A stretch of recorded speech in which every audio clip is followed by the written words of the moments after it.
Hello, hello, and welcome to Of All the Places podcast from the richest hill on earth, Walkerville/Butte, the northern suburbs. I don't know. That's Katie over there. She's an ass kicker. Ben does his thing over there by the computer. Here we are. We're off and running. Katie, what's happening? Oh my gosh, John. We get to talk to one of my really good friends today. I'm really looking forward to this. I'm so excited. She's so cool. She's so talented. She's making moves here in Butte, in uptown Butte specifically, and just getting it done. She's the kind of people we need in town. She is the model, and it's my good friend Cassie Smith. Yes. Cassie just opened a new boutique store uptown featuring her art and home goods and other just awesomeness. But it is right next to 5518. So she's our neighbor. I popped in there today to finish up some shopping. And it is just, it's so cool in there. I mean, it's vintage, it's art from artists from all over Montana, ceramicists and like leather worker people and clothing and her own art. It's so cool in there. And it's so thoughtfully put together is what I really like, especially on the vintage side, because vintage stores can go south real quick. But she has got it together, and I'm excited to talk to her about like the process of how she came up and created that space. Yeah, absolutely. I mean, she's been making art for as long as I've known her and probably much before that, but this store is a new venture, and I'm really excited to dive into that. She's a stud. Total stud. And we get to hang out with her. I can't wait. All right, let's do it. Let's go. Juice. Of all the places, of all the places, of all the places, why here, why here? That's what we call Ben on this podcast. Juice? John started calling him the Juice. The Juice. I love that. Ben the Juice. Ben the Juice. And that just came out of me. I don't know what happened that day. Wow. And here it is. And he's drinking apple juice. Apple cider. True. Happy cider night. Happy cider night. Cheers Cheers. to you all. Look at us Yeah. with our cute cups. Ours are on brand. Yeah. Wow. They're podcast Look at cups. us. I know. How nice. Really nice. Cass, what do we call you? What's my name? You can call me Cass or Cassie. Okay. Yeah, either But one. what are the rest of your names? Because I have there's like 6 of them that I know of. Like- Yeah. Like nicknames or like No, but, like, titles? My Because last you name. just got married. You have your art is a different name. Yeah. But it might be a middle name. But it might also not be. I don't know. Who knows? Will I say? Yes. Ooh, the mystery is thick. Yeah, so my middle name is Loretta. That was my grandma's name. And I use that name as an art thing because my maiden last name is Smith. And Cassie Smith has been taken by a lot of people. Yeah. And I just, when I started my website and stuff, I'd like look up Cassie Smith, and you can go ahead, give that a Google if you want. There's a lot going on. Yeah. And then I looked up Cassie Loretta and there was nothing. So I was like, cool, let me just do that. So then I just went with that. And then, my last name was Smith. Now is Cardiello. But, I kind of leave that up to a mystery unless people are listening to this podcast. Then they'll find out. They'll find all the answers. Yeah. Was that the gotcha moment? I think that, we've already that's done a big it. hold that until the end of the episode. Swap it into the very end. Yeah. Oh my gosh. very cool. Yeah, but that's all the names I know of. Currently. Yeah. Those are all the names you have. Yeah. Oh my Yeah. gosh. Thanks so much for coming. Yeah. Thanks for having me. This is fun. We were brainstorming about who we were going to invite to season 2. Yeah. And obviously your name came up because you're a superstar. But then you moved in next door. I know. Yeah, you were us. already on our list. Yeah. Like both of us, the day of that we found Yeah. out, we're like, hey, I've got some news for you. And she said the same thing back to me. And it was it was magic. It's so fun. Yeah. I know. Yeah. Who would have thought? I didn't crazy. know. And then I came in and asked you about who owned that place. And then everything just happened so fast. It happened real fast. Yeah. And here we are Yeah. talking about it Live on the air. live Talking on about air. it. Cool. But I really don't know anything about you, which is Yeah. the best reason to be here. I know, here's the one thing that I do know about, how long have I been in my house? My current house, I think we moved in 8 or 9 years ago. Mm-hmm. And a piece of your art has been on the wall since we Nice. moved in. It was Aw. a gift from a friend Sweet. and kind of a housewarming gift. And it's always been there, and I've loved it. It's the Highlands. Oh. Wait, I And- didn't know that. Yeah, it's right above our TV in our living room. I Like never in looked a hard place of prominence, nonetheless. Yeah, right? wow. Oh, I am honored. Yeah. That's And really so it's always sweet. been there. We had framed beautifully. Just love this. And like I've always, and then I've kind of become aware of you because I think you may have done the Folk Fest Yeah. a while back. But then all of a sudden I just heard rumors through the mill that another Cassie and John moved to town. Yeah. And it was the artist that made that print. Yeah. So I was just like, whoa, holy crossroads of small world. Yeah. Yeah, it's so fun. We also heard Cassie and John, like right when we moved here, everyone was like, there's another Cass and John in town. And we are like, oh, that's crazy. Like, cool, who are they? But fortunately, like, you guys are awesome. Yeah, and thank have, God like, you guys are cool too. Yeah, we're like, oh, what if they're like not great? And then people think we're, like, Could what- be off brand. Could be off brand, but we got lucky. Yeah, so think we thank both you. did. Yeah, Ooh. yeah, So yeah, we're taking Main Street by storm. yeah. The John and Cass. Yeah, any other John and Cass listening right now, please move into Main Street. Yeah. Come Move into one in of our shops. to real We will estate. find space Main for you. Street in Yeah. Uptown Butte. It's the John and Cass Club. So It is. Yeah. Ooh, we need a badge. Yeah, John and Cass. Uh-huh. And yours says 5518 and mine says Dandelion Salad. Yeah. Yeah. We'll get People will we'll get know. BT on that. Yeah. Oh, Oh, perfect. yeah. Wow. Yeah. they'd be BT, if you're perfect. listening. We've got work for Boy, you. do we have a job for you. Yeah. Oh, so anyways, I want to dive in because I want to back up and set this timeline up because I just want to know all of the things. Great. So tell me about where you grew up and what that was all like. Yeah. So I grew up in Montana City. Shout out Mustangs. Montana City is just outside of Helena. Cool. It basically is Helena. I tell people I grew up in Helena. And I went to high school in Helena. And yeah, it was a great place to grow up. Montana City is like extremely sheltered school and really sweet. And then I got to high school and was like, whoa, everything's crazy. Big city. Big city of Helena. But I had a good high school experience too. And yeah, I played like all the sports.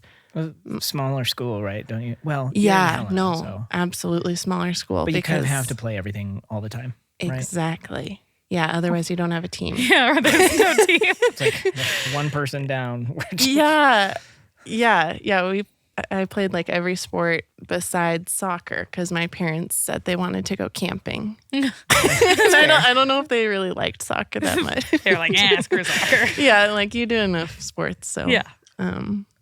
But yeah, I did not excel in sports. Once I got to high school, it was clear that that wasn't going to be my thing. Yeah.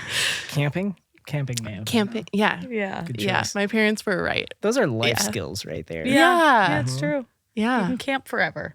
That's true. Mm-hmm. Yeah. Yeah. So, yeah, that was my growing up. Do you have any brothers or sisters or anything? Yeah. I was like asking this question because I feel like that just like sets a foundation for like who you become. Yeah, totally. I have one brother. His name is Sandy. Shout out Sand.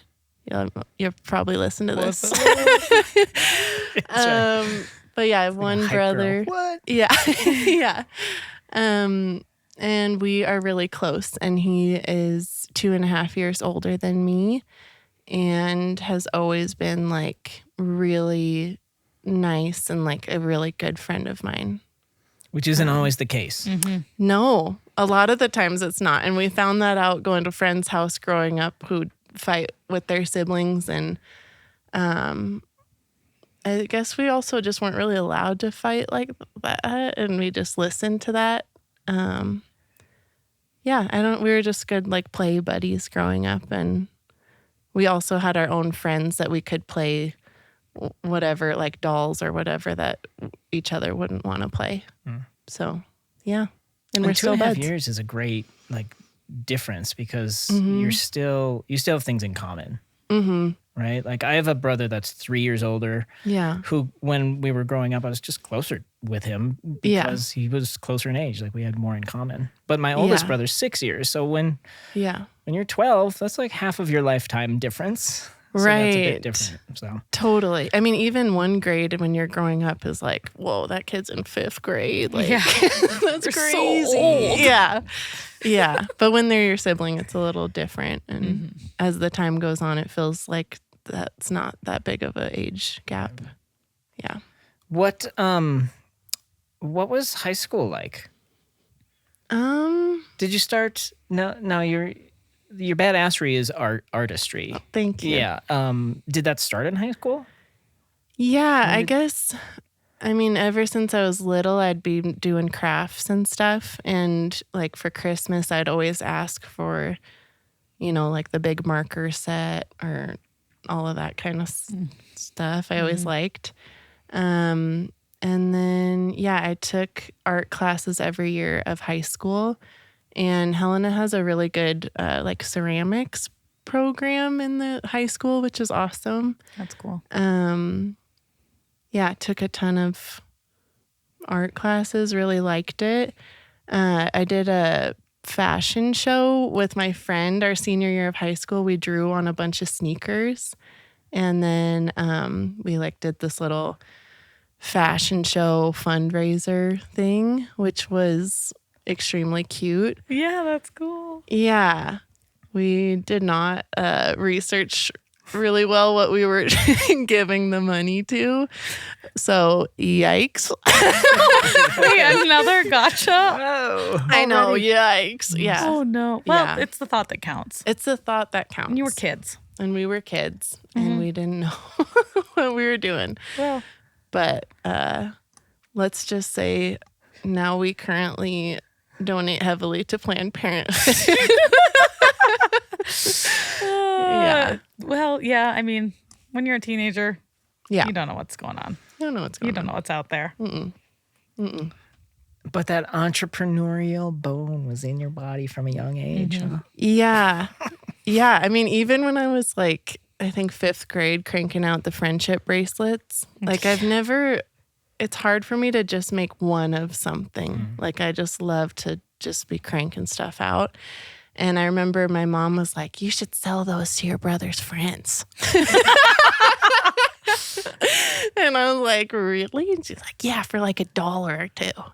And I was like, okay. And I don't know. I honestly don't remember if I sold any of them, but that kind of like encouragement to be putting my work out, definitely my parents have always been really like supportive of. Yeah. Man, that's cool. Yeah. When did you realize you were good at stuff like that? I feel like I just very much believe that like everyone is good at that kind of stuff. I think it's just like being brave enough to put it out there. And I think that like art is subjective and some people will not resonate with what I make. And that is totally okay. It's like some people really do.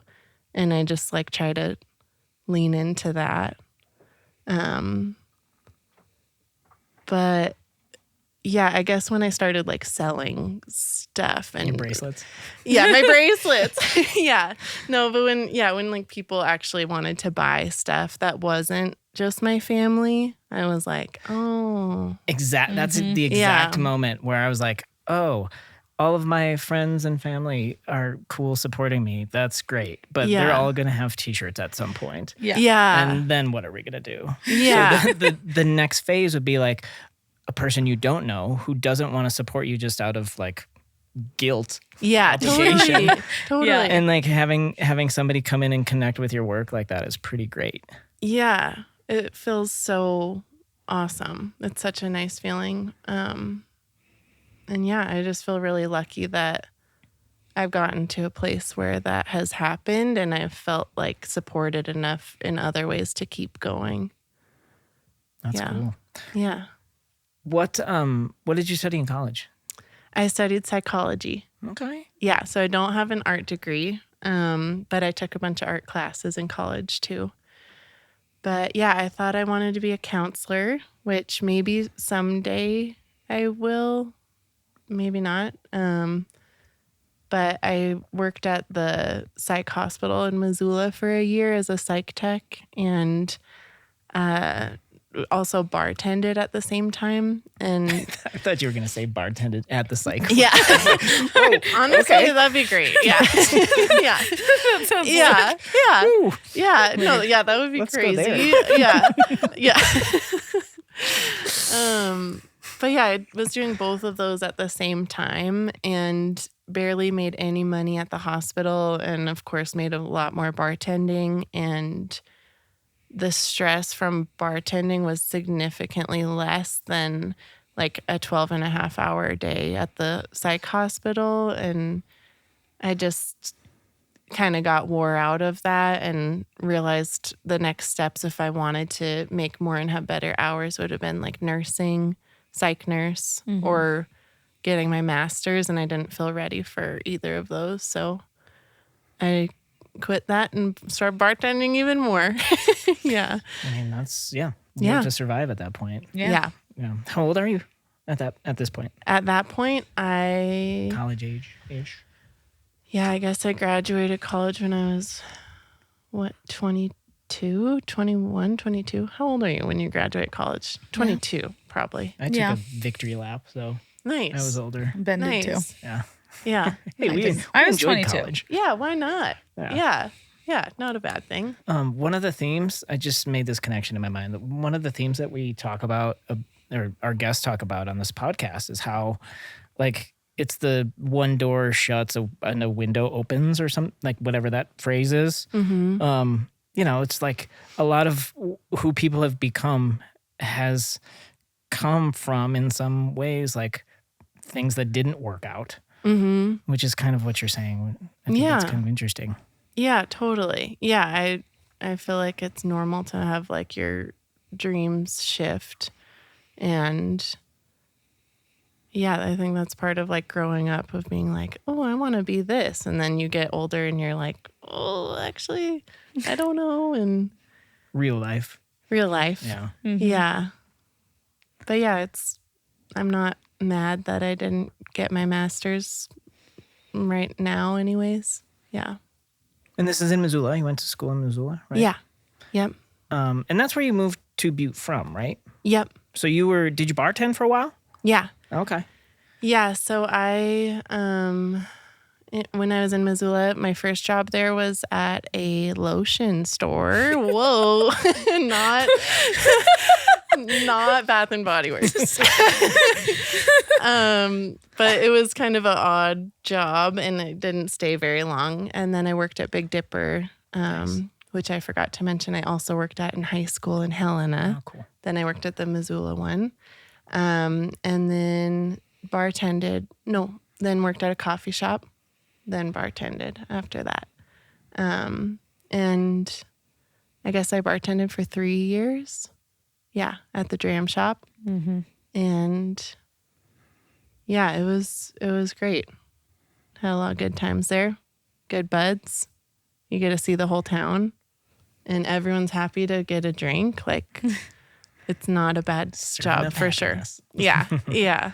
It sounds like you're kind of bouncing around. Are you still making art at this point, or did you kind of get away from it? Yeah. So I guess in college, I made a bunch of art from all the art classes I took. And then I'd have friends over and be like, does anyone want this art? I just like started amassing so much because like I mentioned, I just crank stuff out and then I'd just be giving stuff away to all my friends.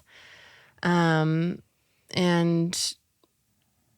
I started working at the dram shop like right when I finished college. And I was working on those mountainy type pieces that I do now. And that's when I started doing like the made fairs and stuff and being like, I want to try to sell this work in a different way. And then right when COVID happened, I had my very first art show at Dram Shop. And I was so excited because it's like a beautiful, like clean space with wood, and I just thought it looked so nice. And then COVID happened and I was like, oh no, like, geez, like, how's this gonna go? Like, I might as well still put it up and see. And I sold every piece like No way. fast and was like, oh my God, what? I also priced them extremely low because I did not know what I was doing. Yeah. And then I like made more and put more on the walls and then they would sell. And that's when I was like, oh, I think I could probably do this as a job somehow. Yeah. Yeah. And you consider like you're a full-time artist, would you say? I did it for 3.5 years full time. Okay. Yeah. So once it all started going good, selling them, then then we moved to Butte after I had quit working at Dram. And that was my whole goal, is just like sell my work through my little studio and on my website. And I did it. And it's also so hard, like just... yeah, it's possible and it can be awesome. And also it can be really challenging. And I got engaged to my now husband and started planning our wedding and was like, how am I supposed to do all of this? It felt like too much. And so then I got a part-time job with the university, which I had from January till October. So just kind of a short amount of time, but I'm really glad that I had that to like give me some financial stability. And now with the shop, it's like, I'm not saying the shop is stable because I just opened and that's not how it works. But I did feel like working a job where I got a paycheck. Yes, that was really awesome. And also I felt so out of place. Like I felt like I have way too much energy to just like have a computer job. I am really grateful for it, but I just didn't feel like it was right for me, and kind of made me be like, okay, I got to get my shit together and do this store. Because that's where your passion lies. Yeah, definitely like art stuff, friends' art stuff, reusable goods like vintage, and nowhere like that exists in Butte until now. So I'm super excited about it. Yeah. I think a lot of people are. Yeah. So be careful. Yeah. I've literally been in there at least weekly since it opened, which is amazing and also a big problem because I just keep buying stuff. Yeah. But you can, though. That's the thing. I can. And thank God, because I haven't been shopping here. So yeah, I'm spending my money locally now, finally. Thank you. Besides it, 5518. Yeah. Cool. I want to back up just a little bit before we like really dive into the store and talk about how you landed in Butte. What from Missoula, like what drew you to Butte? Why did you choose here? What was the kind of catalyst for that? Yeah. So it was 3.5 years ago, and John and I wanted to buy a house, and we were all like excited about that being a potential thing for us. And so we went to the bank to get pre-approved and realized we could not afford anything in Missoula. And that was pretty heartbreaking, really. I mean, I'm really glad that we're here now, but I love Missoula also. I love Butte. I love Missoula. And yeah, we just realized that would look like shifting a lot of stuff for us, and decided that really buying a house was a big goal and something we wanted more than like changing jobs.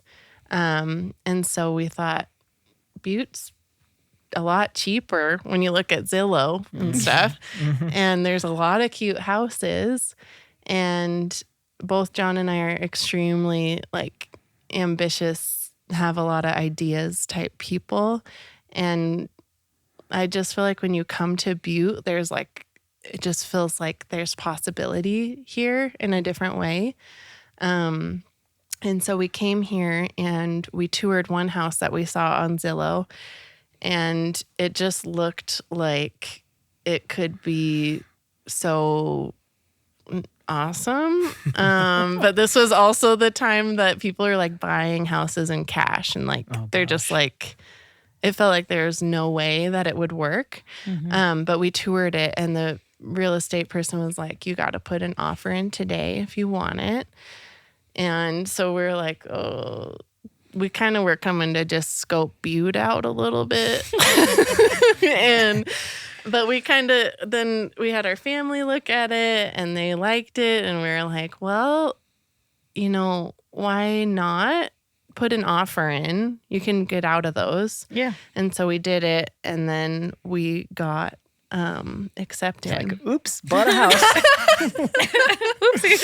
Exactly. Came for the day, bought a house. Yeah. Oh, oops. Nice. Yeah. It was truly crazy, and even like telling our friends and stuff, it was exciting. But it's one of those things where your friends and family are also kind of like, are you all right? Like You, huh? Okay. Yeah, and especially then, like a lot has changed in the past 3+ years, where people truly were like, you guys are crazy, and not everyone was super supportive. Whereas now I go to Missoula and everyone's like, Butte's so cool. And like, and I'm like, yeah, it is, I'm glad it is. But How do you think that happened? That like shift. know. Are you an advocate for this place, or yeah, did you help open people's eyes to what was actually already here, or what's your take? I don't know how it all happened, but what I do find really funny is people are like, oh yeah, like all the artists like live in Butte now and stuff, and then I will be like, wait, and then like it like has to be like these 5 people or something. It's literally like 5 people. Yeah, I'm like, are you talking about us? The circle is small. The circle is small. All the artists there. live in Butte. You're all here. Yeah. All 5 of you. Yeah.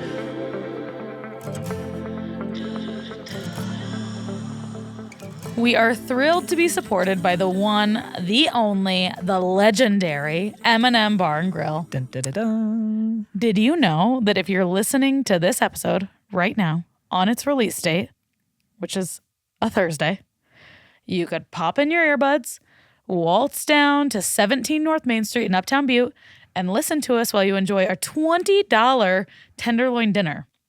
Every Thursday is the M&M's steak night, which includes fries or a baked potato and grilled Texas toast. Oh my God, I'm such a sucker for Texas toast. That's a lot of bang for your buck. Yeah, I tell you what, my go-to meal at the M&M, the King of Clubs Club sandwich. Now, I'm going to tell you how spoiled I am for just a hot minute here. The M&M is literally 20 feet from my desk. But, I'll just do the waltzing. I'll go down to the M&M. They'll whip me up a King of Clubs right in front of me while I sit at the counter, and that's what I'm talking about. Yeah. And they've got some killer merchandise from their Long Live the M&M shirts to some sweet vintage throwbacks that I know 5518s had a hand in creating. That was a fun one. We got a picture from an old-timey hat. We rebuilt that thing, and it is back to life, just like the M&M. It's such a fun design. So eat at the Icon, and then you can take home a little piece of that Butte history, right? You got it. That's the M&M Bar and Grill at 17 North Main Street in Uptown Butte.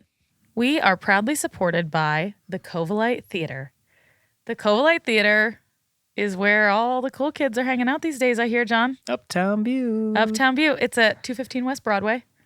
Little address, plug it into your Google Maps, and head there basically any night of the week to catch all sorts of stuff. Like The Covalite's like the crossroads of the art culture right now. 100%. I mean, there's nothing else like it happening in Butte right now. 2 theaters inside of that old church. You have two venues for the price of one, basically. Yeah, absolutely. But they've got it all going on there. They've got open mic.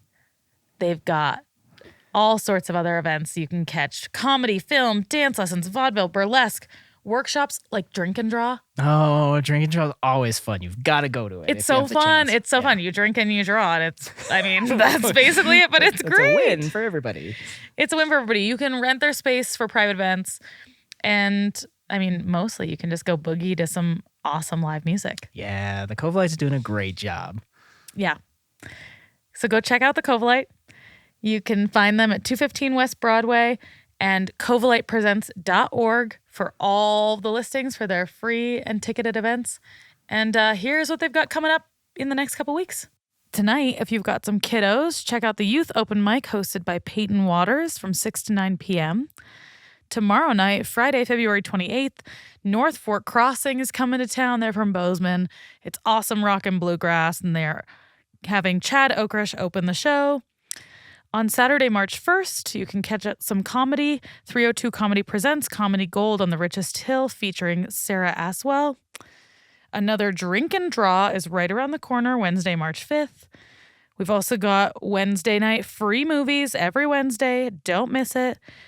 Later down the line, we've got more comedy. We've got some electronic music, Gorilla Tea Wonk Factory Tour on Friday, March 7th, Jerry Joseph on Saturday, March 8th, and Aaron Woodall with Peyton Waters and Kaiser Lieb Thursday, March 13th.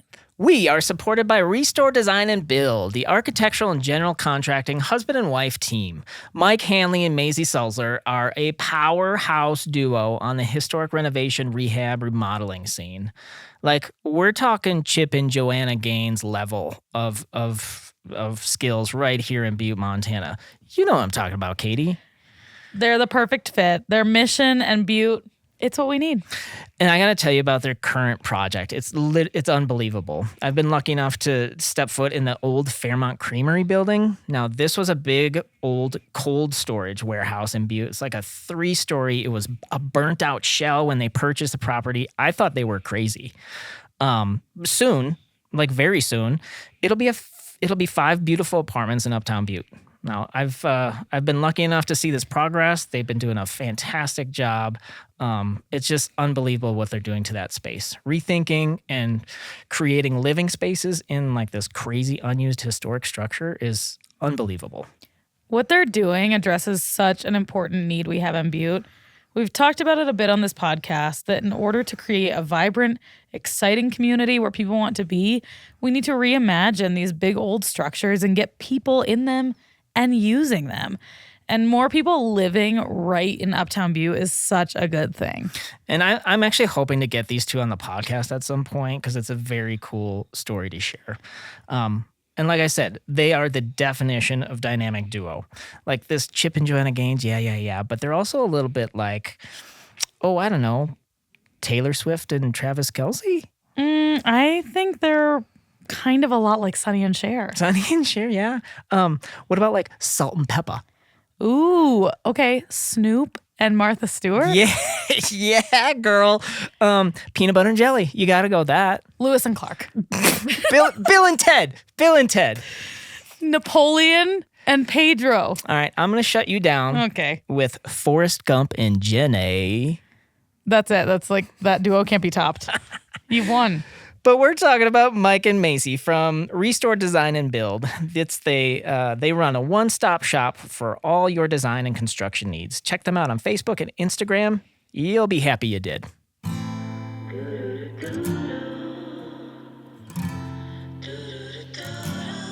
And there are a ton of talented artists here. It is true. And it's really awesome. But it's not that many. Like compared to Missoula, Yeah. the place is packed. And I think that's part of the appeal to people of Butte is like people are migrating over here and people are curious about it. And it's cool. I don't know. Yeah, but I'm an advocate for people coming over. I'm like, why not? It's fun. It is fun. Yeah. We have a Taco Bell cantina. Yeah. What more could you want? Yeah, that wins. Truly. That's wildly historic. How about just say Taco Bell cantina? Cantina. That is our ad Yeah. campaign for Butte. Honestly, I we got know something. people who have driven over just for it. Me too. It's not a joke. And it's like become a hangout. You know, people are like, they're oh, not I just even a popped over to the sponsor. cantina. Yeah. I know. Yeah. They Get him should- some sponsorship you should get 'em as dollars. We will now. No, that's true. It's like Yeah. weird and unique things happen here, like Yeah. a Taco Bell cantina. Yeah. It's true. I mean, I've seen like strobe lights going off at that place at the wee St. hours of the Patrick's Day? night. Did you see St. Patrick's Day? No, I It wasn't was here. going off. They had a DJ next to their little fire. They had a Yeah. full-on DJ there. I walked home, I walked past it, and somebody was standing like on the fire thing, Yeah. just squirting shots into people's Oh mouths. my God. Wow. Doing their thing. No, the night before our wedding, we job. stayed underneath that church in that Airbnb that's like a block away. Yeah. We couldn't sleep because the cantina was bumping till 3 a.m. and it was like hot aughts remixes, like really Yes. bumping Wow. music, but it was so loud we could hear it clear as day. Yeah. Just up the block. Oh my God. It's a wild place. Yeah. It's worth seeing. It's worth checking out. seeing. It's really something. It's like our second best tourist attraction. That Our Lady of the Rockies. Our Lady and the Pit and Taco Bell. Yeah. I don't know. Yeah, they're all kind of weird attractions. Yeah, But they're kind of fun too. Yeah, they're Yeah. unique. Yeah. Very That's the unique. Uh-huh. That's us. Oh, Butte. What are we going to do with this Oh place? my gosh. Yeah. Mm-hmm. Yeah. So you go to Taco Bell Cantina and you accidentally get yourself into a mortgage payment. How did you, like, that's a ballsy move to just like up and move, especially I love Missoula as well. But like, what does it take to just like, sorry guys, it's got to be Butte now. Yeah. It's a great question. Yeah. I mean, I don't know. I feel like even with like quitting my job to do art and then also now doing this store, I kind of don't maybe fear failure in the way that some people do, where like with Butte, it was like, well, yeah, maybe it could be bad and then we'll just move. Yeah. It's like with all the things that kind of always see the other, like, okay, well, if this goes really poorly, like what's going to happen? And none of the things that could happen that are that bad, like, are going to destroy me. And it sounded like an adventure, like moving with your sweetheart to a new place and you don't know anyone there, like, sounded cool. And it was like exhilarating. And then we got set up on a friend blind date. oh yeah, how did Yeah. you two meet? We got set up on a friend blind date. Like a Friend line. 4x? Yeah. We have a mutual friend. That didn't sound weird. did Just it? like that. We can edit that out. 4x4. Fix it in post. Yeah. Yeah, we have a mutual friend who used to live in Missoula, and she was roommates with one of my other friends. That's how I met the mutual friend. So I didn't even know this person very well, the mutual friend. I had met her like several months prior because she was the roommate of one of my good friends. Okay. And she used to drive a big semi truck for the Western Montana Growers Co-op and deliver vegetables and fruits.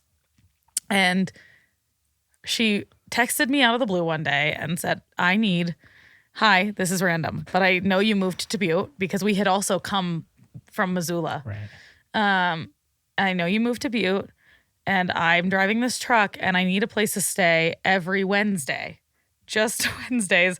And I just need to like spend the night because I just drove too many hours and I can't drive all the way back to Missoula because of the hours. And my company will pay you like rent for a room for one night a week. And we were like, hell yeah. Yeah. Also, like, you're fun. This is our friend. Like, let's do it. This is going to be great. We're going to have weekly dinners. It was also like still COVID-y. So we weren't doing much. We weren't touring or doing anything of the sort at that moment because it was summer 2021. And so our friend Lizzie's here every Wednesday. We're having dinner. We're having a good time. And one week she says, so my friends just bought a house in Butte and they just moved. They don't know anybody over here. So next Wednesday, I invited them over here and I'm going to cook us all dinner. Oh, fun. And I was like, okay, great. So then the following Wednesday, Lizzie rolls up in her semi truck and parks outside of our house. Friend here? Yeah, she just parked out front of the house. Cool. and she came in. I don't even know what she cooked us, but it was tacos. It was the sweet potato taco. It was so good. Nice. So good. And John and Cassie came over and we just hung out and chatted. And then a beautiful friendship was born because we also didn't know anybody here still because it was you were like pretty fresh here as well. we'd been here for just under a year, but the entire year first year we were here was like deep COVID. Yeah. So we weren't going anywhere, meeting people, or doing anything like that. So then Until family we dinner were also came like to be. so thrilled to have friends in town. We were like people our age, Yeah. like that are cool. Yeah. Oh, We isn't were that- so excited. Yeah, it was so That's exciting. still a thing in Butte where it's like, dude, how come I don't know you? Yeah. Like, you're kind of my age. We should know each other. Yeah. Yeah, absolutely. Yeah, so we were on a blind friend date. Fun. And it went Yeah. well. Went well. Worked out. Yeah, thank Dodged God. that bullet. Yeah. Yeah, could have been bad. No, Yeah, it's it not was bad. so fun. It was fun. Shouts Yeah. out to Lizzie for Yeah. just really feel like via that she's created a whole community here. She has no idea about. Yeah. Does she still come around? No, she moved to Washington. Oh, That's where her family's from. So that makes sense. yeah, a lot of shifting. Yeah. Yeah. Man, so 3.5 years. Wait, you get a job at tech for a little bit, and realize that like, hey, not every job is for everybody, right? So how do you shift from that? To now. Yeah. To the store. Yeah. I think with like planning our wedding, I was very used to like just like looking up all these things, how to do things, and like being busy. And I felt like I still had the energy to do something like that afterwards that wasn't wedding related, and was like, oh, I could use this to do the store and have like the brain space for it. And so then I went to the Small Business Development Center and talked with someone there and was like, hey, this is kind of my plan. Like, what do you think? And kind of scared, And the woman was like, yeah, like, okay, you need to write a business plan, and kind of like gave it to me where I was like, okay, yeah, like for sure. I don't know how any of this works. Can you help me? And she was like, yeah, we have this portal. And so she helped me write the business plan. And kind of, they help you like with all the next steps, like needing to get a business license and needing all the little things that you have to do. And That there's a you lot. know. There's a lot. Yes. And so she kind of just held my hand through all of that. And a couple weeks after meeting her is when I looked at the space that I am in now.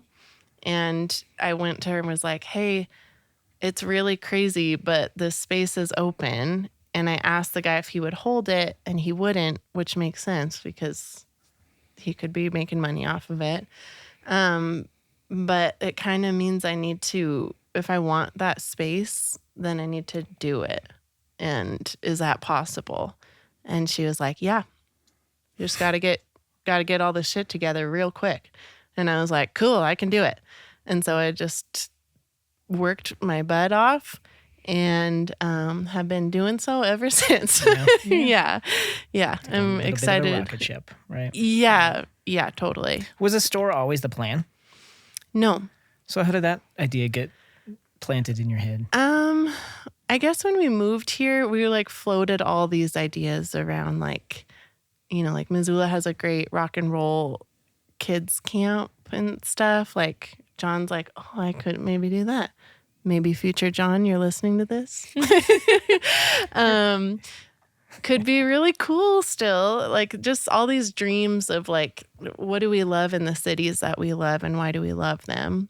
And one thing in Missoula, Bozeman, Livingston, there's these really cute shops that have sold my work and make me feel like really good in there. Like it just feels nice. And I support everything that they sell, whether it's handmade or like eco-friendly stuff. And kind of thought like that could be cool to do here sometime. And I remember a couple years ago, like talking with like friends and family about it, but being like, yeah, someday. I don't know when that's going to happen. And then kind of similar to the just buying the house in Butte situation real quick. It just happened real quick. But my family had known that this was a thing that was a possibility for me for a couple of years. And when the space came to be and they got to see it, they were all just like, you should absolutely do it.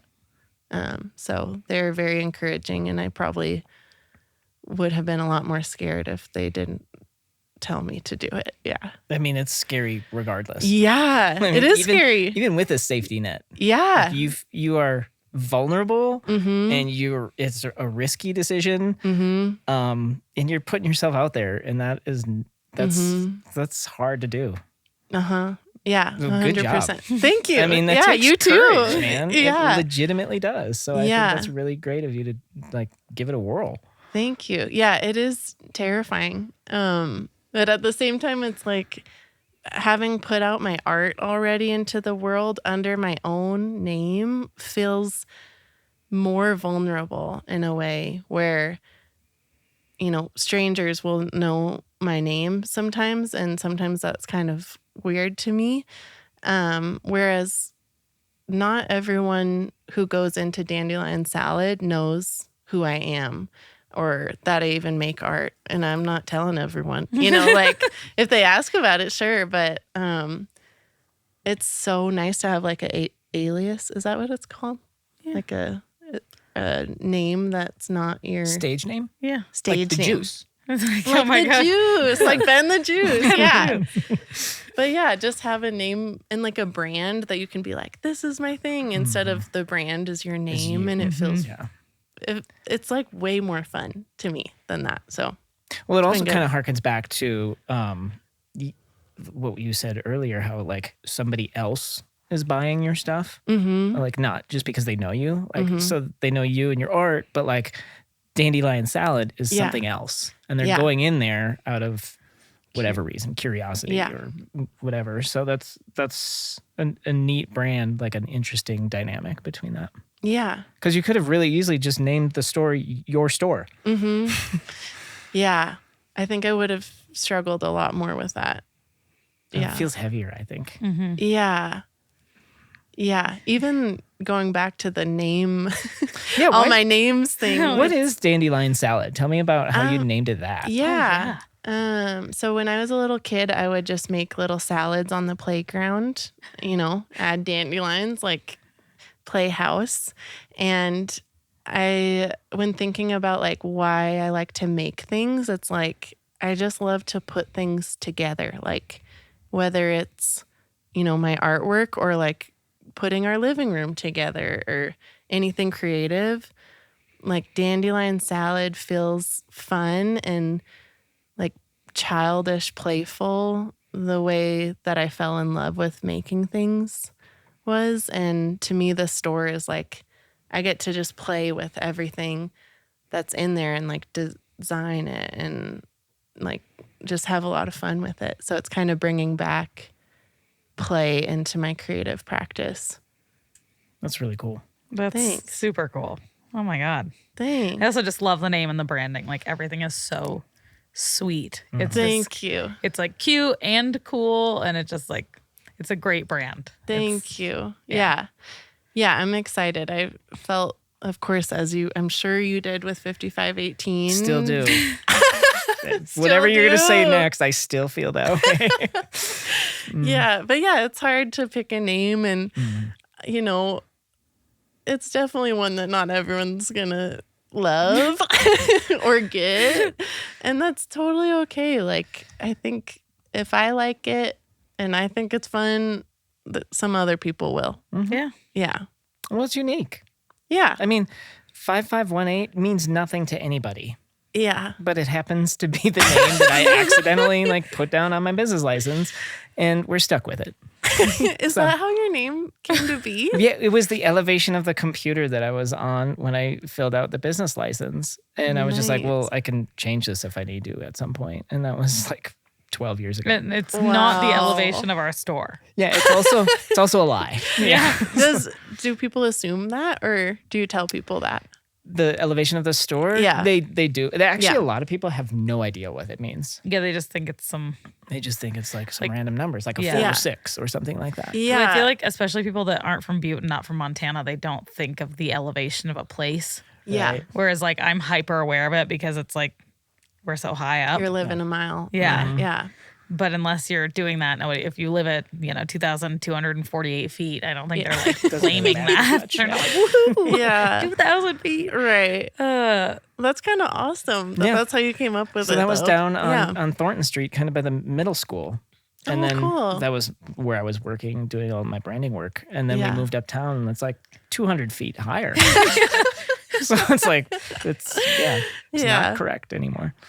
But it stuck. It is. Yeah. And everyone, people like it. Well, it's cool, catchy. but it's like unique and Yeah. it's different, and it creates conversation because people Yeah. ask about it, and a lot of the same can be said about Dandelion Salad. Yeah. For But sure. it's like not a smoothie place. It's not a smooth. No, Do you it get was, people though. walking in Yeah. like, oh, this is just like a health food smoothie store? Well, because it was a smoothie Yeah, I store. guess I never made that connection. Yeah. But otherwise, people have asked if it's like restaurant food or something, but Fresh salad. yeah. Dandelion salad. Yeah. But I feel like most people, when they walk in, discover that it is Real quick. not a Very restaurant. quickly discovered it's not food or smoothies. Yeah. But yeah, I can see it is a conversation starter, and yeah, it's pretty fun. And a lot of owning a business is just that hook. Where like once people ask about it, then you have a conversation and you can tell them your mission and your values and all of that. And, Right. And you can be the driver of that conversation. Right. So Totally. maybe it's not weird enough. Maybe I gotta get a little weirder. Yeah. Who knows? Who knows?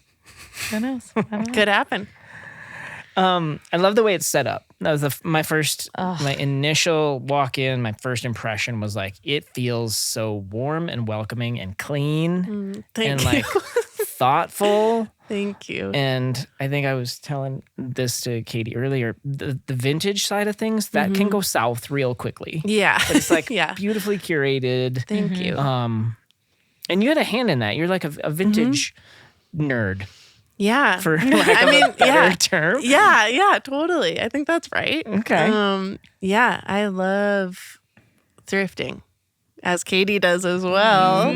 Get the hat. right? Uh-huh. That's money. Oh yeah, this You thrifted that? yes, and So oh my good. god, sidebar. I went in the most incredible vintage shop in Astoria, Oregon last week. Ooh. Nice. I had a field. I wanted everything in there.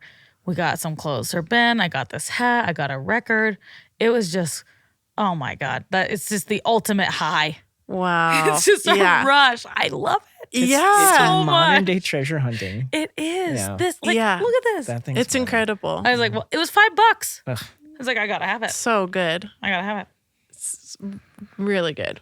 Really you. good find. Yeah. I love going to rich communities and then thrifting there. Yeah. Rich people have great things to throw away. Yeah, and they Yeah. don't care about it at all. Yeah. It is interesting going to different towns and seeing what they have. And of course, we know Butte is not a rich town, but what we have is a lot of old. Yeah. A lot of old stuff, which is cool. Like, it's really cool. And Yeah. often people like, if an old person passes and their relatives or an estate comes and cleans it out, they don't know the value of some of those vintage pieces. So it is actually really nice stuff. And it's crazy. I think our thrifting here is fantastic. agreed. Yeah. Yeah. Yeah. Yeah, it just stems from everything we used to have. But you've been you've been selling vintage for a while now, pre-store. Yeah.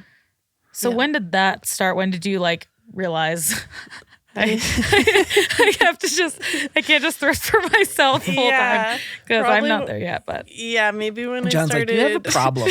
Yeah. Let's put these online. Yeah, I did start collecting stuff in our garage a little bit where there's so much good stuff out there. And I'd be like, okay, this has to fit someone, or starting to shop for other people, or asking friends, do you want me to look for anything? Or it's so fun for me. And then that turned into a clothing rack in our garage. And then friends would come over and they would get stuff from the clothing rack. And then that was really fun. And then I'm kind of like, well, what am I doing with this? Am I turning into a hoarder? Or maybe. But also, it seems like other people are interested in that. That's fun for me. The art's fun for me. I want to support other artists, and I could do it all in one space where people can come. And yeah, it fell in line with the business plan really easily. And one of my friends, Grace, who also loves to shop, she's the other half of the thrift. Cool. So it's both of us shopping our butts off and then bringing stuff in.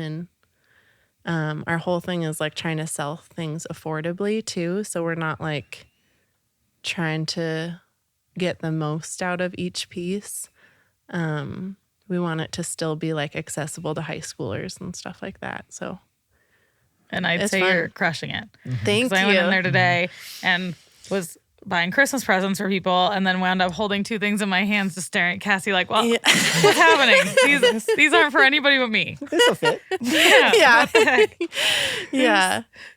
Yeah, it's a blast. Yeah. Yeah. Well, you do an excellent job at it. It's Thank you. so the whole, just to echo John, the whole store is so beautifully curated and set up. I could just hang out in there.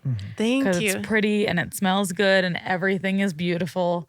Thanks. And it's just such a great collection of stuff that I feel like we've been missing in this community. Things that you can't find anywhere else, which is great. Yeah. I like featuring so many other Montana makers. That's just so cool. Thanks. Yeah. Yeah. I'm so thrilled to have a store like that in Butte, and to get to be the one who makes it feels awesome. And crazy. It feels surreal. Yeah. But yeah, I'm really happy to be doing it. Did you? It feels like your store is kind of a crossroads of all of so many threads of your life that it can happen in one place like that. I think that's really great. Like a salad, if you will. Yeah. Oh, look at what she A just did. Cassie salad. Ooh, Cassie salad. Rename the shop. Cassie salad. Yeah. It doesn't quite have the same ring as a dandelion. No, we're keeping it. Yeah. We're keeping the dandelion. We're just spitballing here. Yeah. Yeah. Yeah. No, and the other thing that I think of when I first walked in was how needed that your particular store is in this community. It's very different from what we already have, which means it's a great complement. It doesn't compete too much. But it's another draw. It's another reason to visit our uptown commercial district. And it just adds so much more life and vibrance and goodness.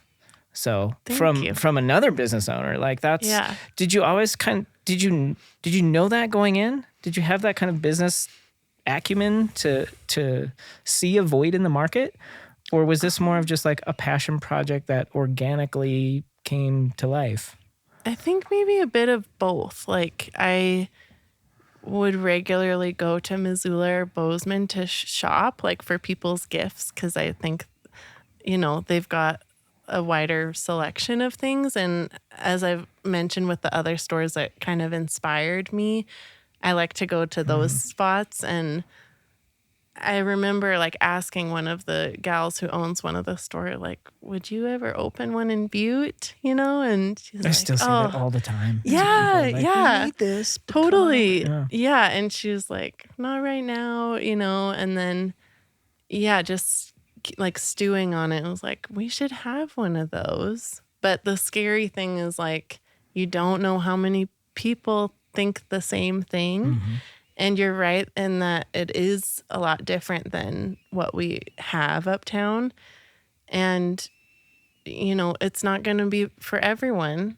And people aren't, sometimes afraid of what they're not used to.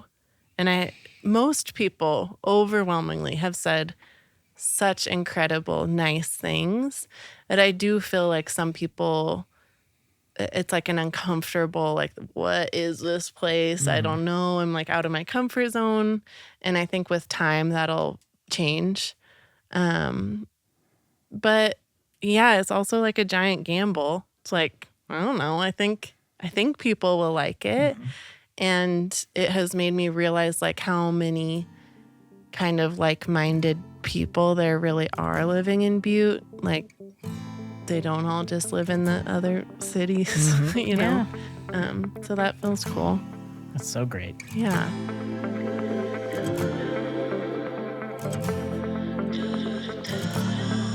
We are supported by Steele's Furniture and Appliance.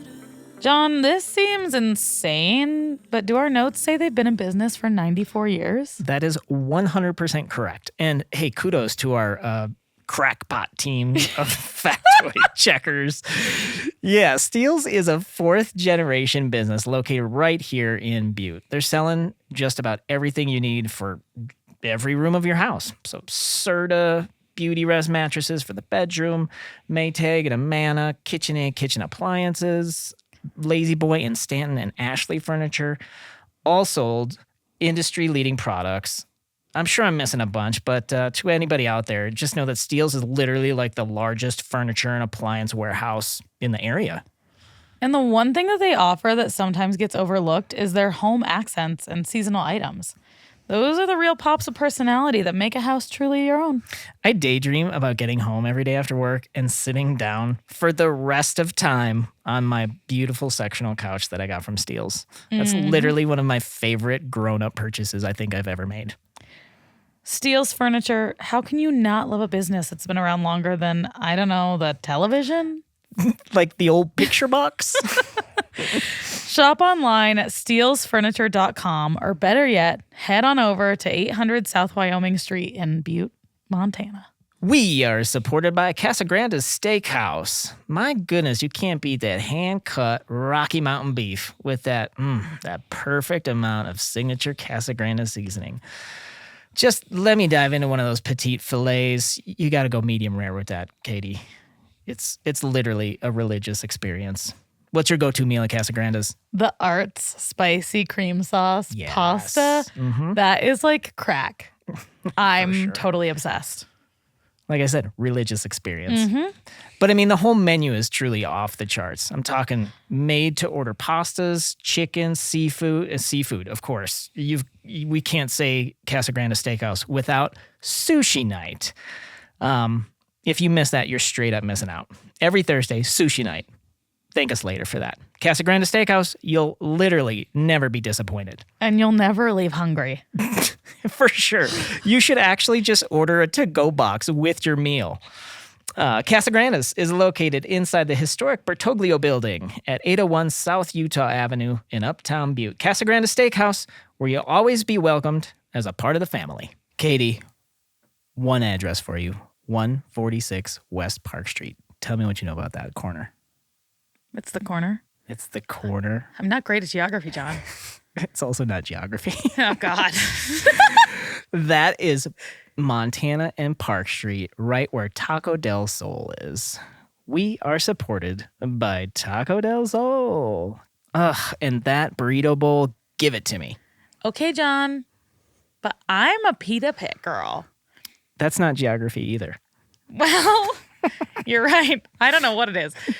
But we're also supported by Pita Pit. Pita Pit's so good. Ugh. Why are we so lucky with these restaurants uptown? I don't know, but those two spots are like my go-to for lunch in town. It's quick, it's fresh, it's delish. I mean, my hack is that burrito bowl.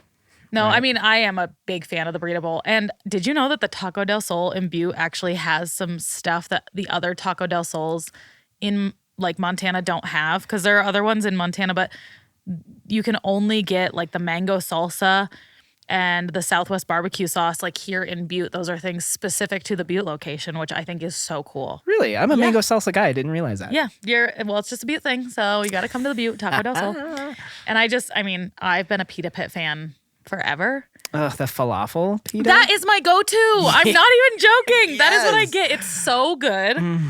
It's just when I'm craving just a quick, delicious, healthy lunch, I'm just waltzing into Pita Pit. And it's always so quick that I mean, here's the thing. We're all busy, right? And Yes. so it's hard to get like quick, good, healthy, fresh food. Pita Pit, Taco del Sol, hand in hand oh yeah, with awesome. it meets all kinds of needs. You're not in the mood for one, you're definitely going to be in the mood for the other. Yeah.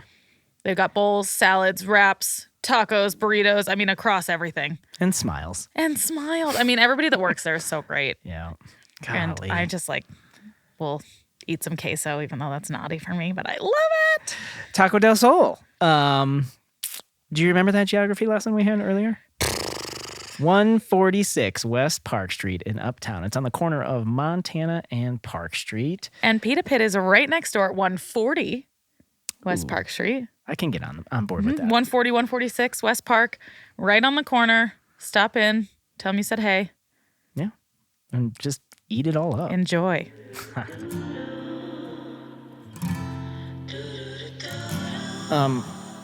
I want to talk about your art.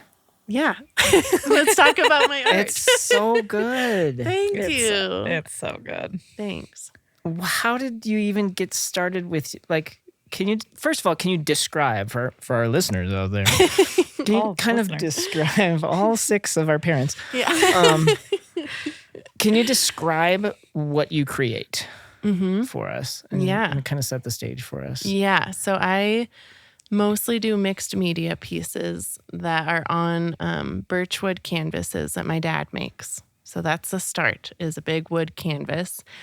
And then I use pens, like fancy India ink pens, and I draw outlines of mountains, and then I fill all of the shading in with different patterns. So like when you look at a mountain and you look at the nearest part of you is kind of a green color, and then it goes kind of purple and blue, like as they go back.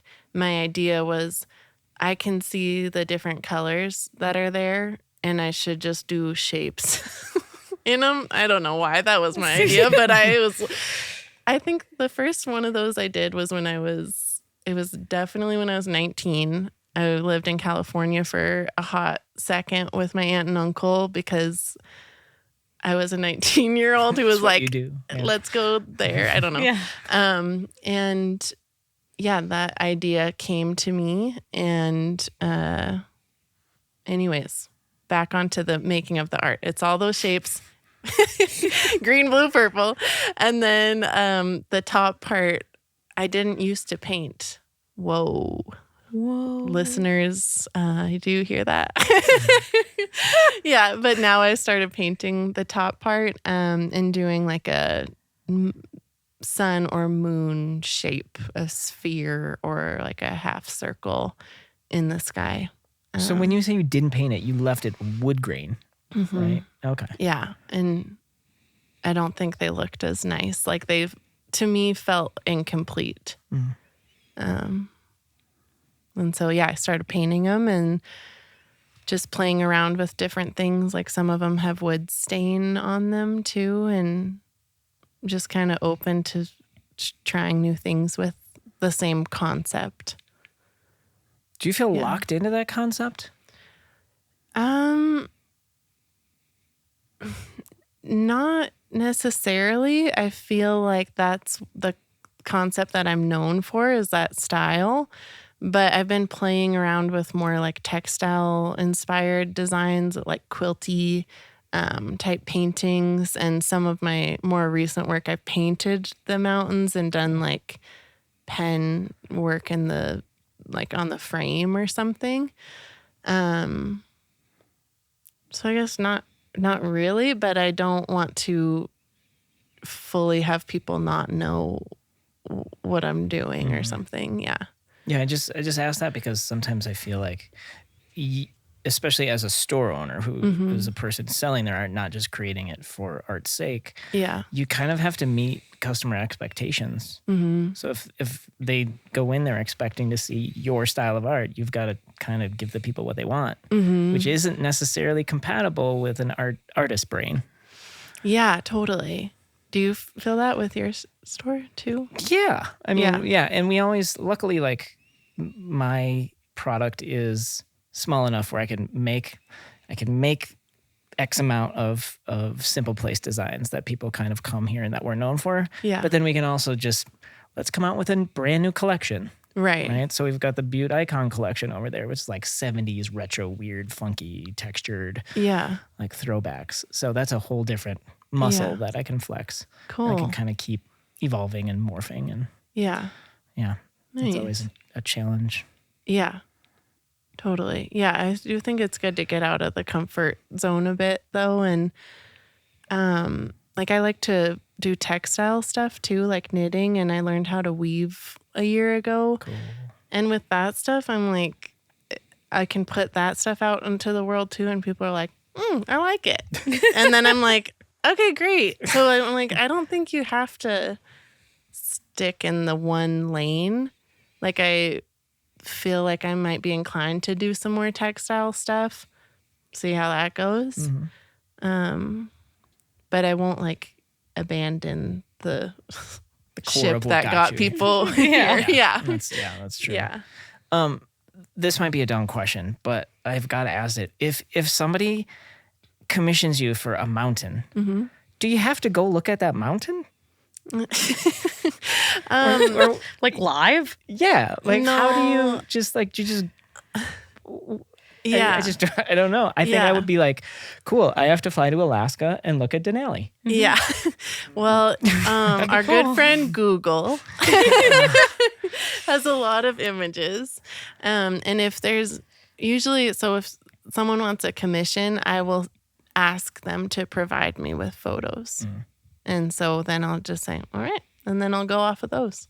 And then you do your thing. Yeah. And truly the outline takes me 2 minutes. Yeah, that's probably Bang, bang, the easy boom. part. Like, and then filling them in with patterns takes like a lot of time.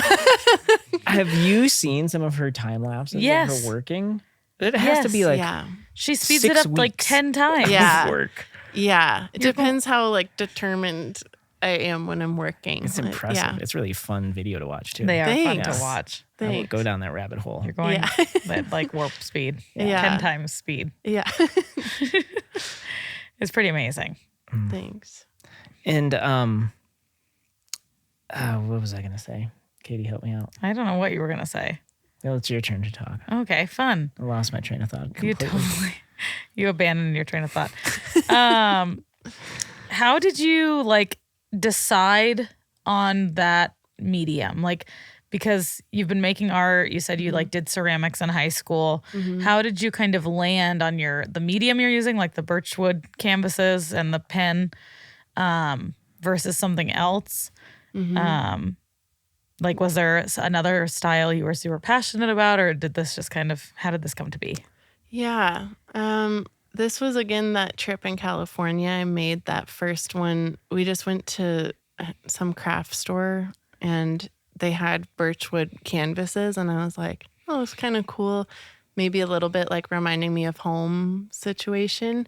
And then just, bought some nice pens because I just thought they looked cool at the store and started drawing it. And I think I just like the feedback that I got from doing that. I remember I put a photo on my Instagram and people were like thinking that it was cool in a way that made me feel encouraged. And I guess just, like selling that style made me keep doing it more and more and more. I did a lot of like screen printing in college actually, and I thought I would probably want to get more into that.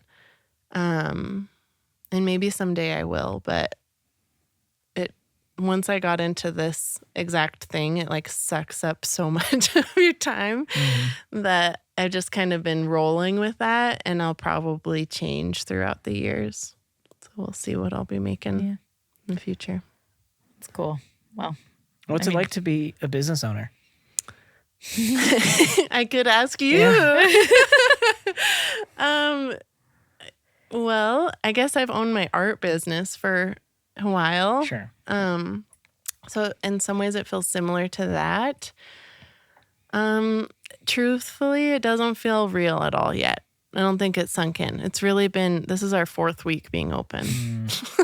You're a month old. You are fresh. Yeah, so we're almost 1 month old. Yay. Yeah, it doesn't really feel real. It feels exciting, and I'm like, oh, there's all these things to do, but not in a way that feels like super scary at the moment. It feels good. Yeah. That's fantastic. I mean, I just love your addition to Uptown. Thank you. Here's a quick little weird factoid. The very first T-shirt that I ever sold, S5518, was right in your store. Really? Yeah, it was a pop-up store for St. Patrick's Day. Whoa. And that space was empty, and we just had a few vendors come in, and I was like, hey, you're doing some hats. Would you like to come in? And Wow. yeah, it's literally like where our counter is. It's right through that wall, like right behind our counter. Wow. So That's so cool. weird little factoid. And did you organize that event? We didn't do that one, no. Okay. No, Yeah. I was just asked to do it. Cool. So, yeah. Wow. Look at that. Look at that, small world. Yeah. And how do you enjoy being a part of like the business community? You're a hell of a great ice carver. We'll go there. We'll say Thank that. you. Oh my gosh. Yeah. Nailing that. That was so much fun. Wasn't that a great event? Oh my God. It's one of my favorite days of the year. It was, I cannot tell people how fun that was. Like I thought we would just crumble the block of ice. I was almost sure that was what was going to happen. And I told my brother helped me do it. And I was like, oh, we'll probably just break it, but let's try to do something. Give it a whirl. Yeah. And oh my God, it was so fun. And it was so fun being next to you guys too. I know, we got a line our block. Yeah. Let's just do it. Yeah, next year, full line of ice out the front. Get all our line of homies. ice. Yeah. I was sad to miss it this year. It's a You good day. gotta Love it. come next year. It was like more fun than you can imagine. I hung out last year and it was a blast. Yeah, you gotta do one. You should do one. Yes. We gotta Yeah. start lifting our right arms because I'm still sore. Oh, Okay, maybe perfect. that's why I'm sore. Yeah. The mystery soreness. Yeah. It's from chipping the ice. From chipping the ice. Yeah. Yeah. But yeah, being part of the community uptown, I mean, you guys have been extremely welcoming, which has been awesome. And aside from that, I don't know many other business owners yet.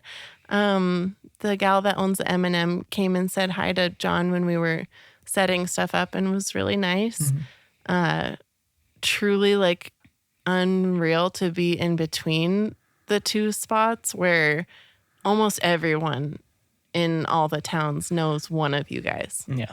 And so I'm like, wow, that when that spot opened up, it's like there's not a better spot than being in between you. So I'm really excited about that.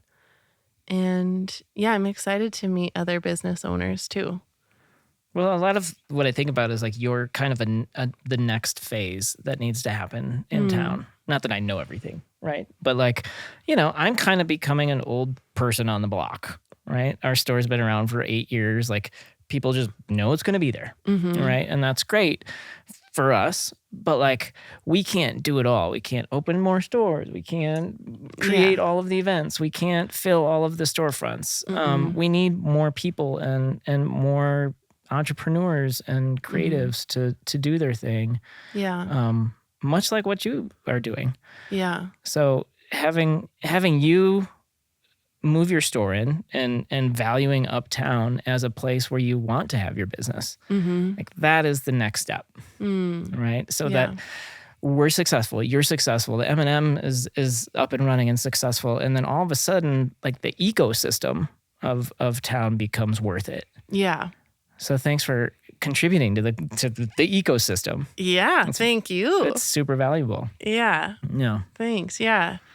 Yeah, it feels great to be like connected in that way, and I think you're right that like other people, like the more the ball keeps rolling, the more people will be excited to go uptown. And I think uptown already has a lot of cool things going on, but I do think like there are so many vacant storefronts, and there are so many like creative people that it would be wonderful to fill them. I just think the reality is really hard for a lot of people. Right. And even just, being in a partnership, that like having a partner in life of paying the bills together and doing all those things is not something everyone has. And I feel like, I think the way in is easier in Butte than in other towns, which is encouraging. I hope that people can find the help they need, or like grants, or there's a lot in Butte for support. People want things to happen. Right. And I hope people can feel that and move in. The history of Butte is like we're old. Yeah. Yeah, we're old. We're old. We We're love our old. old stuff. Yeah. But a lot of times when you talk to people about, man, Butte's rad, Yeah. right? They'll be like, oh yeah, well, 100 years ago, this happened and this happened, and we had 100,000 people. We had all these, everything was it was just crazy. Yeah. I love to ask people like you who are contributing to the time that we're in now. If we can flip the script and imagine in 100 years into the future, what are people in 100 years going to look back at our time now and the work that you're doing, the commitment to town that you're making? What do you think they're going to say about this time in Butte's history?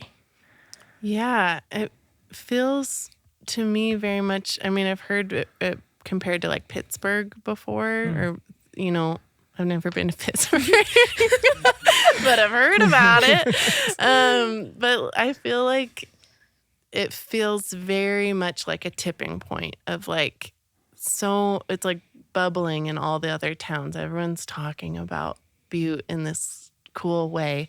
And I think that I'm part of the like snowball that's hopefully going to keep rolling. And like, I would love to see Butte thriving in a different way than it is now.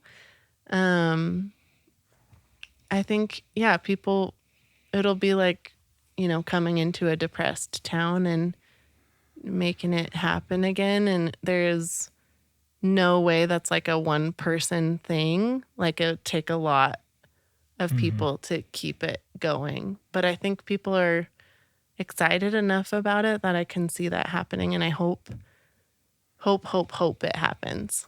Yeah. I think I hope with like the EPA cleanup and everything that like that all, continues, like all the cleaning out attics and yards and things like that. And I know they lowered their standards, so I think a lot more people will get that replaced. But I know just having friends in other towns, that's a big fear of moving here. The pit stigma. scares people too. And I get all of that. And I hope that we can be transparent enough and like want to change that enough that people won't be so scared of it. And change it for ourselves. as Yeah, well, totally. You know? Yeah. Yeah. A lot of the things that we try to create here get pegged or labeled for the outsiders. Yeah. And really when it comes down to it is that we get to enjoy these things Yeah. every single day. Yeah. And maybe some other people do from other towns. Yeah. Yeah. And the quality of life here is like amazing. You know, I love it. But Well, I'm sure happy to have you. thank you. Thanks for doing your thing. I mean, your shop's incredible. Thanks. Before we leave, where can all of our listeners get you? Your socials, your addresses. Give us the deets. Wait, Yeah. Spill the tea. Yeah. Yes. Perfect. Cool. Yeah, really good. Katie's keeping me Good down, job. keeping me Yeah. cool with that. You nailed it. Yeah. So for my art, my website is cassieloretta.com and my Instagram is at cassie.loretta. And then my website for Dandelion Salad is dandelion-salad.com. Cool.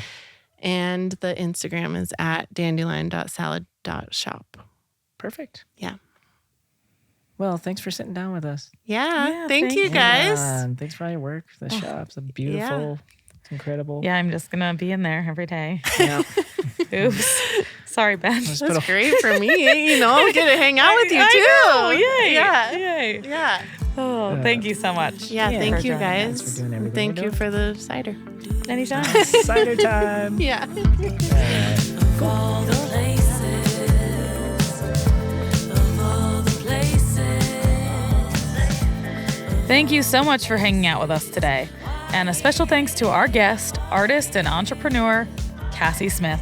If you're a fan of the show, please don't forget to hit the follow and subscribe button on your favorite podcast app, over on our YouTube channel, and be sure to check out Of All the Places on Facebook and Instagram.